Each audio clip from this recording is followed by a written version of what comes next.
સાબરકાંઠા જિલ્લાના પ્રાંતિજ ભરચક વિસ્તારમાં આવેલ શ્રી કાશી વિશ્વનાથ મહાદેવ મંદિરમાંથી રાત્રિના સમયે મંદિરમાં રહેલ પંચધાતુના ઘંટની ચોરી થઈ.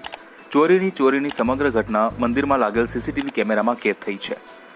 પ્રાંતિજ તપોધન ફળી ખાતે આવેલ શ્રી કાશી વિશ્વનાથ મહાદેવ મંદિર ખાતે મંદિરમાં રહેલ બે ઘંટમાંથી એક પંચધાતુનો રહેલ ઘંટ કે જેની અંદાજિત કિંમત રૂપિયા 25,000 કે કોઈ અજાણ્યો ચોર ઈસમ રાત્રિ દરમિયાન મંદિર ખાતે આવી મંદિરની ફરતા લાગેલ જારી ઉપર ચડીને મંદિરમાં જઈને મંદિરમાં લાગેલ બે ઘંટ પૈકી એક મોટો પંચધાતુનો ઘંટ જેની અંદાજિત કિંમત રૂપિયા 25,000 કોઈ અજાણ્યો ચોર ચોરી કરી ગયો હતો. તો ઘંટ ચોરવા આવેલ ઈસમ મંદિરમાં લાગેલ સીસીટીવી કેમેરામાં કેદ થયો હતો.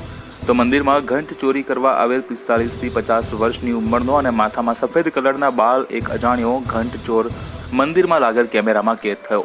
તો પ્રાંતિજ રેલવે સ્ટેશન વિસ્તારમાં આવેલ મહાકાળી મંદિર ખાતે પણ 2 દિવસ પહેલા જ મંદિરમાં રહેલ બે ઘંટ પૈકી એક ઘંટની ચોરી થઈ હતી. તો પ્રાંતિજ પોલીસને જાણ કરતા હાલ તો પ્રાંતિજ પોલીસ દ્વારા મંદિરમાં લાગેલ સીસીટીવી કેમેરાના આધારે ઘંટ ચોર અજાણ્યા ઈસમની શોધખોળ હાથ ધરી છે.